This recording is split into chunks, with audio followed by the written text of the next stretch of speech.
تو رمضان آنے سے پہلے اگر ہم اس کی تیاری کر لیں گے تو اس مہمان کی انشاءاللہ قدر ہوگی، اور عزت دار انسان کو اگر عزت دی جائے تو وہ اس کا بدلہ ضرور دیتا ہے۔ دو قسم کے لوگ ہوتے ہیں نا، ایک احسان فراموش ہوتے ہیں اور ایک وہ ہوتے ہیں جو تھوڑے سے احسان کا بدلہ بھی بہت زیادہ دیتے ہیں۔ احسان فراموش، آپ احسان کرتے رہیں، ان کی صحت پہ کوئی فرق نہیں پڑتا۔ تو رمضان ایک ایسا مہمان ہے جو احسان فراموش نہیں ہے، بلکہ آپ اگر اس کو عزت دیں گے، اس کا احترام کریں گے، اس کا اکرام کریں گے تو آپ کو بہت نواز کے جائے گا۔ آپ اگر بعض مہمان ہے نا سادہ چائے پلائیں گے تو وہ آپ کو دودھ پتی پلائے گا، آپ اسے انڈے والا برگر کھلائیں گے تو وہ آپ کو پیزا کھلائے گا۔ کچھ مہمان ایسے ہوتے ہیں، آپ اگر اسے بغیر بوٹی کی بریانی کھلائیں گے تو وہ آپ کو گوشت والی بریانی کھلائے گا۔ تو رمضان ایک ایسا مہمان ہے جو تھوڑا سا اکرام کرنے پر بھی آپ کو بہت زیادہ نوازتا ہے، تھوڑا نہیں نوازتا۔ لیکن رمضان کی جو نوازشیں ہیں، رمضان کے جو تحفے ہیں، جو رمضان آپ کو گفٹ دے گا، اگر آپ اس کو عزت دیں گے تو وہ اس کا گفٹ ہونا ان لوگوں کی سمجھ میں آتا ہے جن کا آخرت پر ایمان ہو۔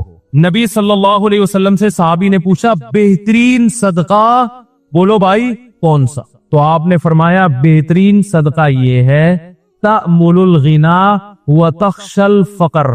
کیا عجیب کہ تمہیں یہ امید ہو کہ اگر صدقہ ابھی نہیں کیا تو اس پیسے سے مزید پیسہ بنا لوں گا۔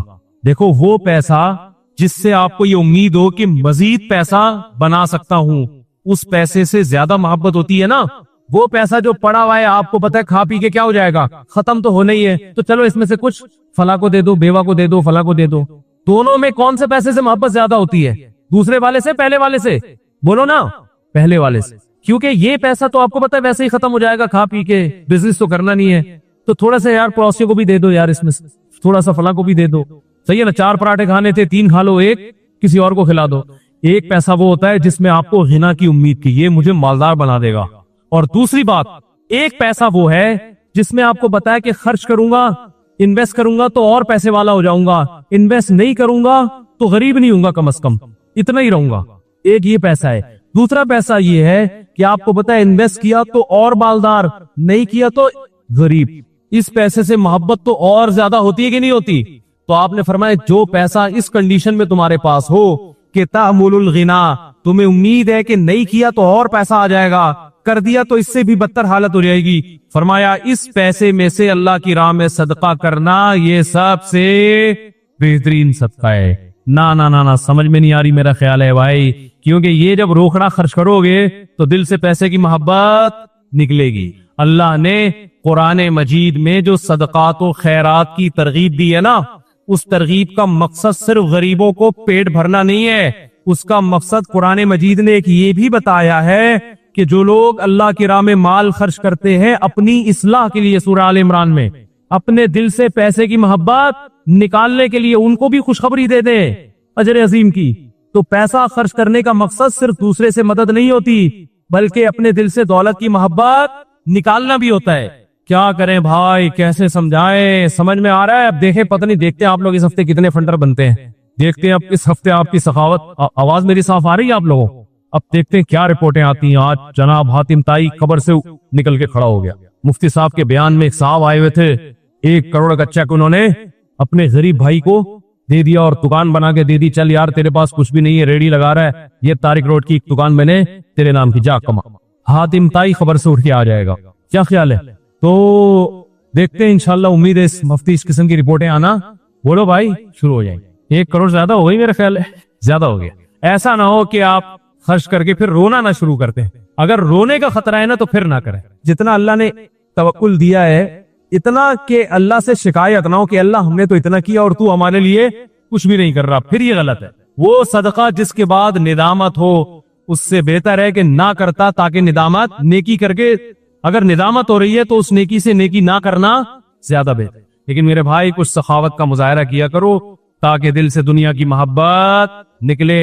اور اللہ کا عجیب قانون ہے کہ جو کھلاتا ہے آمدن میں برکت بھی اسی کی ہوتی ہے. کتنا کھلاؤ گے نا غریب نہیں ہوتا.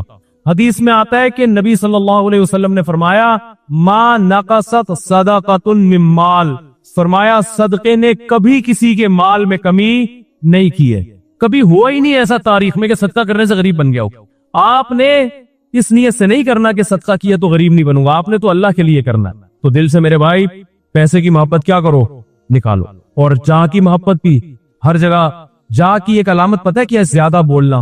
جو آدمی ہر محفل میں بولتا ہے نا، اس کا مطلب ہے اس کو اپنی ٹانگ ہر جگہ اونچی کرنے کا شوق ہے. اس لیے صوفیہ کرام کے ہاں اس کا بڑا اہتمام، خاموشی سکھائی جاتی تھی. جب تک لوگ آپ سے کچھ سننا نہیں چاہ رہے آپ چپ کر کے محفل میں کیا کریں، بیٹھے. ایسا بھی ہم نے دیکھا ہے، محفل لگی ہوئی ہوتی ہے، علماء بیٹھے ہوئے ہیں، بڑے لوگ بیٹھے ہوئے، ایک درمیان میں ایک آدمی بار بار بولے جا رہا ہوتا ہے. وہ یہ شو کرنے کے لیے کہ میں بھی اس مجلس میں موجود. چپ کر کے بیٹھے رہو. جب بڑے بیٹھے ہوئے ہیں تو تمہیں بولنے کی کیا ضرورت ہے؟ اس لیے زیادہ بولنا، ہر محفل میں بولنا، بے وقت بولنا، کوئی آپ سے مشورہ لے نہیں رہا بلا وجہ اس کو جا کے مشورہ دینا، یہ بھی حب جاہ کی علامت ہے. اس کی علامت ہے آپ کے دل میں بڑا بننے کا ہوس ہے. جب پوچھا جائے، دیکھو ہمارے یہاں نا ڈاکٹروں کا ایک گروپ ہے، یہ تو ہر فیلڈ میں ہوتے ہیں نا، ہر فیلڈ میں ڈاکٹروں کا ایک پینل ہے. آپ نے کوئی مشورہ لینا ہے تو جو سینئر جو ڈاکٹر ہوتے ہیں نا وہ سینئر کو بولنے دیتے ہیں، بھئی یہ سینئر ہے ان کو بولنے دو. اگر وہاں کوئی جونیئر پہلے بول رہا ہے سینئر سے پہلے، بے شک صحیح بول رہا ہو، اس کا مطلب اس کو بولو نا شوق ہے. بھائی جب سب بیٹھے ہوئے ہیں تو سینئر کو پہلے بولنے دو نا. اس کی بات پہ کوئی اشکال ہوگا تو پھر آپ، یا آپ سے پوچھا جائے گا تو آپ بھی. ہمارے ہاں علماء میں کیا ہوتا ہے، جب مجلس تحقیق ہوتی ہے نا علماء کی، تو ہم بالکل چپ بیٹھے ہوتے ہیں. ایک ایک گھنٹے کی مجلس میں ہم کیا ہوتے ہیں، چپ. بڑے بول رہے ہوتے ہیں. بڑا جب کہتا ہے نا کہ ہاں جی آپ بھی کچھ فرمائیے، کچھ آپ بھی لکھ کے لائے ہیں، تو وہ جب کہتے ہیں تو پھر ہم کیا کرتے ہیں، پڑھنا شروع کرتے ہیں. جی یہ لکھا ہے کتاب میں، فلاں کتاب کا یہ حوالہ. لیکن جو اناڑی لوگ ہم نے دیکھے ہیں نا، جن کو تربیت نہیں ہوتی، وہ کیا ہوتا ہے کہ بڑا بیٹھا ہوا ہے اور چھوٹا پہلے بول رہا اور پھر بولتا بھی نہیں، لڑتا ہے، پھر اپنی بات کو کیا کرتا ہے، منواتا ہے، ٹھوستا ہے. صحیح ہے نا؟ ذرا گھروں میں بھی یہی ہے. باپ بیٹھا ہوا ہے، بول کون رہا ہے، بیٹا زیادہ بول رہا ہے، باپ چپ بیٹھا ہوا ہے. اس کا مطلب بیٹے کو باپ بننے کا شوق ہے. یہ اللہ کی تقدیر پر اس کو اعتراض ہے کہ اللہ پہلے مجھے پیدا ہونا تھا، میرے ابا پہلے پیدا کیوں ہو گئے. مجلس لگی ہوئی ہے، ماں خاموش ہے، اس کے بولے بغیر بیٹی کیا کر رہی ہے، بولتی چلی آ رہی ہے. اس کا مطلب بیٹی اللہ کی تقدیر پہ راضی نہیں ہے. وہ اللہ سے بزبان حال کہہ رہی ہے، اے اللہ مجھے پہلے پیدا ہونا چاہیے تھا، میری اماں کو تو نے مجھ سے پہلے پیدا کیوں کیا. ارے خاندانی لوگوں کی علامتیں ہوتی ہیں یہ. تو اللہ تعالیٰ سے دعا کرو اللہ ہمارے دل کو جاہ کی محبت اور پیسے کی محبت سے پاک کرے. اور اس کا چھوٹا سا ایک عمل بھی بتا دیتا ہوں.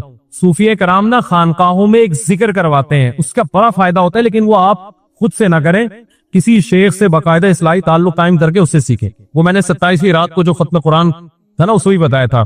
ایک ذکر بتایا جاتا ہے، لا الہ الا اللہ. رات کو باوضو ہو کے قبلہ رخ آلتی پالتی مار کے 4 زانو انسان بیٹھے قبلے کی طرف، اور کیا کرے، لا الہ میں گردن کو یہاں لے کر گئے.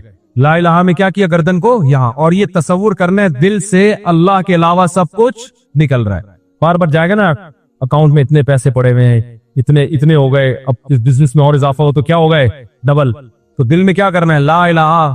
اس پیسے کو اکاؤنٹ سے کیا کرو، دل کے اکاؤنٹ سے نکالو. وہ لوگ وہاں ہیں، یہ دل میں نہیں ہونے چاہیے. لا الہ نکال، ہر چیز نکالی. کوئی مردار کی محبت ہے، عشق مجازی ہے، وہ بھی لا الہ کے بعد کیا الا اللہ میں گردن واپس لے کر آئے اور زور سے زر پہ ضرب ماری، ایک چوٹ ماری، الا اللہ زور سے نا، الا اللہ. اس میں کیا ہے، صرف کون ہے، اللہ. اس ذکر کا بڑا فائدہ ہوتا ہے. یہ سنت سے ثابت نہیں ہے، لہذا اس کو سنت سمجھنا بدعت ہے. یہ ایک صوفیہ کرام نے نا ایک ٹریننگ کروائی ہے، ایک پریکٹس کروائی ہے بطور علاج کے. تو علاج کے لیے ثبوت کی ضرورت نہیں ہوتی. سمجھ رہے ہو کہ نہیں سمجھ رہے؟ لیکن خود سے یہ کام نہ کریں، کسی سے اصلاحی تعلق ہے وہ بتاتے ہیں. تو اس ذکر کا بڑا فائدہ ہوتا ہے کہ رات کو بیٹھ کے لا الہ الا اللہ، لا الہ الا اللہ. ہمارے حضرت تو بہت زیادہ کیا کرتے تھے، اور پھر شعر بھی پڑھا کرتے تھے کہ وہ کیا ہے، شعر بھی ذہن سے نکل گیا. وہ کیا ہے بھائی، ویرانی دل، نہ ویرانی دل کیوں کرنا بنے، اٹھ کر پچھلی راتوں میں کچھ تیر لگائے جاتے ہیں. اللہ کی محبت کے تیر جب دل میں لگائے جاتے ہیں تو دل کی ویرانی کیوں نہیں ختم ہوگی بھائی. اجڑا ہوا دل اللہ کی محبت سے آباد ہو جائے گا.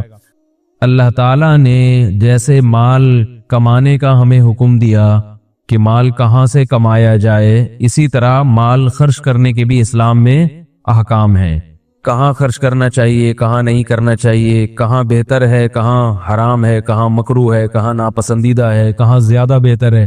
دو چیزیں ہوتی ہیں، دونوں جگہ بہتر ہوتا ہے مگر ایک جگہ اور زیادہ بہتر ہوتا ہے۔ اس پر میں نے پھر بیان میں کچھ تفصیل بیان کی تھی کہ مال کی اسلام میں ویلیو کیا ہے، اہمیت کیا ہے۔ بہت سے لوگ یہ سمجھتے ہیں کہ اسلام میں پیسے کی کوئی ویلیو ہے ہی نہیں، مٹی ہے، ختم ہو جانے والا ہے، پھینک دو لہذا اٹھا کے، چوری کروا دو، جیبیں کٹوا لو اپنی۔ تو اس پر میں نے دلائل دیے تھے کہ اسلام میں مال کی کتنی اہمیت ہے۔ وہ دلائل میں ریپیٹ نہیں کروں گا، پچھلا بیان میرا یوٹیوب پہ ہے، سن سکتے ہیں آپ۔ اس پر پھر ایک اشکال ہوتا ہے کہ ایک طرف تو قرآن کہتا ہے کہ یہ دنیا کی زندگی کھیل ہے، تماشا ہے، لہو و لعب ہے، یہ جو کچھ دنیا میں ہے تھوڑا سا زندگی کا سامان ہے، اس سے دل نہ لگاؤ۔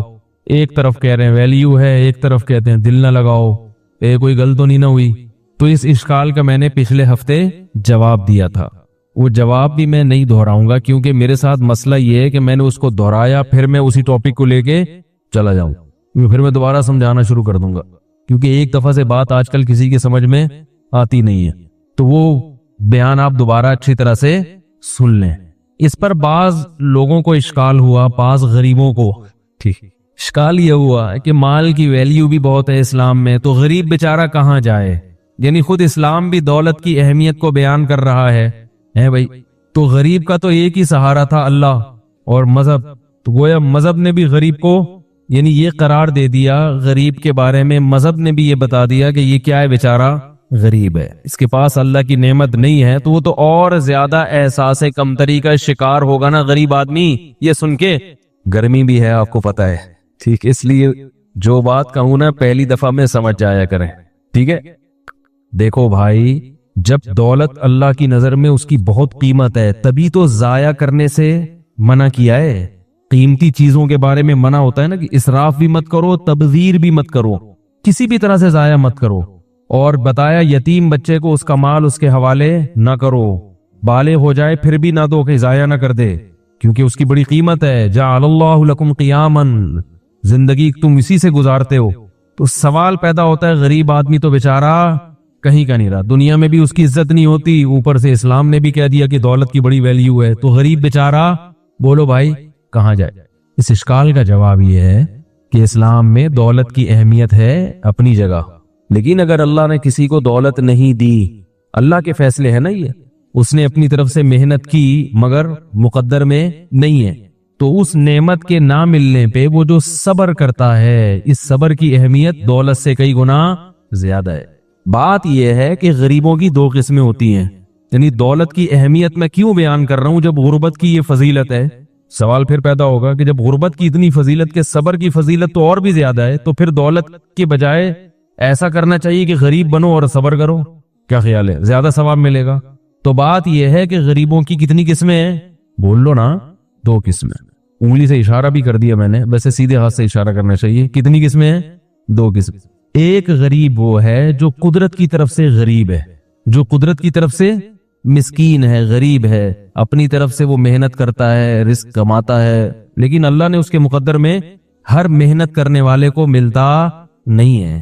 من کان یرید حرث الدنیا نؤتہ منہا، جو دنیا چاہے گا اس میں سے کچھ حصہ ہم دے دیں گے، ما نشاء لمن نرید، جتنا ہم چاہیں گے اس کو دیں گے، جتنا آپ چاہ رہے ہیں اتنا نہیں ملے گا، کیونکہ آپ تو چاہ رہے ہیں کہ ساری دنیا میری ہو جائے، جتنا اللہ چاہے گا۔ اور لمن نرید، جس کو چاہیں گے، یعنی تھوڑا بھی اس کو ملے گا جس کو اللہ چاہیں گے، ورنہ تھوڑا بھی نہیں ملے گا، سوکھی روٹیوں پہ گزارا کرنا پڑے گا۔ یہ جو مشہور کتابیں ہیں نا انگلش میں، جو آج 7 کامیاب ترین لوگوں کی علامتیں، اس قسم کی بہت ساری کوالٹیز انہوں نے ذکر کی ہیں کہ جو بڑے بڑے کامیاب لوگ ہیں، یہ آج کل بہت معاشرے میں چل رہی ہیں کتابیں، یہ اچھی کتابیں ہیں، پڑھنا چاہیے، اس کا میں مخالف نہیں ہوں، لیکن ایک بات ہے کہ جتنے بڑے بڑے کامیاب لوگ دنیا میں گزرے ہیں ان کی علامات انہوں نے ہائی لائٹ کی ہیں، یہ ان میں کوالٹی تھی، یہ کوالٹی تھی، لیکن ایک سروے آپ ایسا کریں جو میں آپ کو کہہ رہا ہوں کہ یہ کوالٹی بہت سارے لوگ ایسے گزرے جن میں ڈبل تھیں مگر وہ کامیاب نہیں ہوئے۔ ایک ایسی کتاب بھی مارکیٹ میں لے کر آئے کہ تمام کی تمام کوالٹیز ان لوگوں میں تھیں، مگر وہ کامیابی جس کو گورا کامیابی کہتا ہے اور جس کامیابی تک پہنچانے کے لیے وہ کتابیں لکھ رہا ہے، وہ کامیابی جس کو اللہ کامیابی کہتے ہیں وہ الگ چیز ہے۔ اس کے لیے محنت کبھی بھی رائے گاں نہیں جاتی۔ اس کے لیے تو اللہ نے صاف طور پر بتا دیا، من کان یرید الآخرہ، کیا ہے؟ من کان، سورہ بنی اسرائیل کی آیات، من اراد الآخرہ وسعى لها سعیها وهو مؤمن فاولئک کان سعیهم مشکورا، جو آخرت کی کوشش کرے گا اور ایمان بھی ہوگا، اور کوشش بھی وہ جو اللہ نے بتائی ہے، اپنی طرف سے اخپل طریقے والی کوشش نہیں، پشتوں میں اپنے کو کہتے ہیں اخپل طریقے والی کوشش نہیں، جو اللہ نے بتائی ہے، سمجھ رہے ہو؟ یہ والی کوشش جو شخص کرے گا، فاولئک کان سعیہم مشکورا، اس کی کوشش کا بدلہ اس کو دیا جائے گا، آخرت ملے گی، وہ ضائع نہیں ہوگی۔ تو یہ جو گورے کتابیں لکھتے ہیں کامیاب لوگوں کی علامتیں، تو یہاں کامیابی سے مراد کیا ہے؟ دنیاوی کامیابی۔ کون سی کامیابی؟ تو میں یہ دعوے سے کہتا ہوں کہ وہ تمام علامتیں آپ پیدا کر لیں، پھر بھی کوئی گارنٹی نہیں ہے کہ آپ کامیاب۔ وہ کتاب پڑھ کر ساری علامتیں اس نے اختیار کر لی ہے بھائی، اس کو پتا چلا کہ وہ وقت پر، ایک مثال دے رہا ہوں میں نے وہ کتاب پڑھی نہیں ہے لیکن اس کا تعارف بہت سنا ہے، اس کی کچھ مضامین کا خلاصہ میں نے لوگوں سے سنا ہے، اچھی کتاب ہے جو اس کا خلاصہ بیان کیا جاتا ہے، اور اس طرح کی تو بہت ساری کتابیں، کوئی ایک نہیں ہے۔ اب میں کہتا ہوں آپ نے وہ تمام علامات اپنے اندر پیدا کر کے آپ کہا کہ پہلی ایک بات یہ کہ بھئی ٹائم کا میں خیال رکھوں گا، آپ صبح سوٹ ٹائی میں آفس وقت سے پہلے پہنچے اور کسی ٹرک والے نے آپ کو روڈ پہ کیا کر دیا؟ کچل دیا، وہ علامات گئیں تیل لینے، کیا وہ جو کتابیں پڑھ کے آپ، ٹرک والے نے تو وہ کتابیں نہیں پڑھی نا، وہ جو کنٹینر اپنے اوپر لوڈ کر کے جو ٹریلر چلا جا رہا ہے بھائی، ٹرالر جو ہے وہ جا رہا ہے، اس کو تو نہیں پتا کہ وہ پی کے نکلا تھا، نشے میں تھا۔ کتنا ہی آپ اس کو ٹرین کر دیں، ٹریفک کے قوانین سکھا دیں، مگر نشے میں انسان ہوش میں نہیں ہوتا، اس نے آپ کو کیا کر دیا؟ مار دیا۔ تو آپ کی وہ تمام کامیاب لوگوں کی تمام علامتیں کہاں چلی گئیں؟ وہ گئیں تیل لینے، وہ دھری کی دھری رہ گئیں۔ یا ڈینگی وائرس نے حملہ کر دیا، کیا خیال ہے؟ ڈینگی نے حملہ کر دیا، ہیپاٹائٹس بی کا کوئی جرثومہ آ گیا، آپ گئے تھے ٹینڈ کرانے کے لیے، وہ جو بلیڈ اس نے استعمال کی، وہ بلیڈ پہلے کسی ہیپاٹائٹس کے مریض کو استعمال ہو چکی تھی، وہ آپ کے لگ گئی، ہو گیا، وہ علامات کہاں چلی گئیں؟ خدا کی قسم لا الہ الا اللہ، جب تک دین کو، مذہب کو فالو نہیں کرو گے، تمہیں کامیابی کے علاوہ دنیا کی ہر چیز ملے گی، چاہے تم گوروں سے صبح شام ورکشاپ لے کے کامیاب آدمی بننے کی کوشش میں لگے رہو۔ یہ جتنی ٹریننگ آج کل ٹرینر آ رہے ہیں نا یوٹیوب پہ، بہت اچھے ہیں، ایک بہت بڑا فالٹ ہے کہ یہ آخرت پر یقین نہیں رکھتے، اور جو آخرت پر یقین نہیں رکھتا، خدا کی قسم وہ کامیاب ہو ہی نہیں سکتا۔ ناممکن ہے کہ وہ ڈپریشن ختم ہو جائے، اس کی سٹریس ختم ہو جائے، ناممکن ہے یہ۔ مجھے ایک صاحب نے کہا، ایک گورے نے ایک بڑی اچھا ایک تاثر پیش کیا ہے کہ اس وقت آپ کی ڈیتھ ہو رہی ہے۔ ٹائم مینجمنٹ میں یہ بات پڑھائی جاتی ہے، ٹائم کو مینج کرنے کے لیے جو گورے ٹائم مینجمنٹ کی ورکشاپ کرواتے ہیں نا، اس میں ایک ڈائلاگ ان کا بہت مشہور ہے، وہ ڈائلاگ ہم جب ورکشاپ کرواتے ہیں تو ہم بھی وہ گوروں کا ڈائلاگ بتاتے ہیں لوگوں کو۔ اس ڈائلاگ میں ایک خاص بات ہے کہ بھئی وہ یہ آپ کو امیجن کراتے ہیں کہ آپ فرض کریں کہ ابھی آپ کی موت واقع ہو رہی ہے، تو آپ اپنے ماضی کی طرف جھانک کے دیکھیں گے تو کیا آپ چاہتے ہیں کہ میں نے کامیاب زندگی گزاری ہو یا ناکام؟ یہ تصور آپ سے اس لیے کروایا جاتا ہے کہ موت سے پہلے ایسے کام کر لو کہ موت کے وقت آپ کو یہ احساس ہو کہ میں اچھی زندگی گزار کے جا رہا ہوں، تو موت کے وقت آپ کو ایک خوشی ہوگی۔ تو یہ اس لیے امیجن کرواتے ہیں، اس لیے تصور قائم کرواتے ہیں تاکہ آپ ٹائم کو مینج کرنا سیکھ لیں ایک میننگ فل لائف گزارنے کے لیے۔ ارے ورنہ میننگ فل جو بامعنی زندگی جب آپ نے کوئی اچھی زندگی گزارنی نہیں ہے تو ٹائم کو مینج کرنے کی کیا ضرورت ہے؟ ارے بھائی کون سی زبان میں سمجھاؤں؟ دیکھو ٹائم مینجمنٹ کی ورکشاپ میں کیا ہوتا ہے کہ آپ اپنے اوقات کو کیا کریں؟ منظم کریں، مینج کریں۔ تو یہ اس لیے مینج کریں تاکہ آپ کی لائف اچھی گزرے، اسی لیے ہے نا ایک بامعنی زندگی گزرے۔ تو اگلا بولے گا بامعنی زندگی کیوں گزاروں میں؟ وہی سب سے پہلے تو وہ سوال کرے گا میں ٹائم کو مینج کیوں کروں، اپنے اوقات کی حفاظت کیوں کروں؟ بھائی میں صبح اٹھتا ہوں جب میرا دل چاہتا ہے، سگریٹ پیتا ہوں جب میرا دل چاہتا ہے، دکان پہ چلا جاتا ہوں جب میرا موڈ اچھا ہوتا ہے، نہیں اچھا ہوتا تو دکان بند کر کے بیٹھا رہتا ہوں۔ تو جب میری ہنسی خوشی زندگی گزر رہی ہے بھائی، تو مجھے ٹائم مینجمنٹ کی ورکشاپ کرنے کی کیا ضرورت ہے؟ یہ گورے سے گویا ایک سوال کیا جا رہا ہے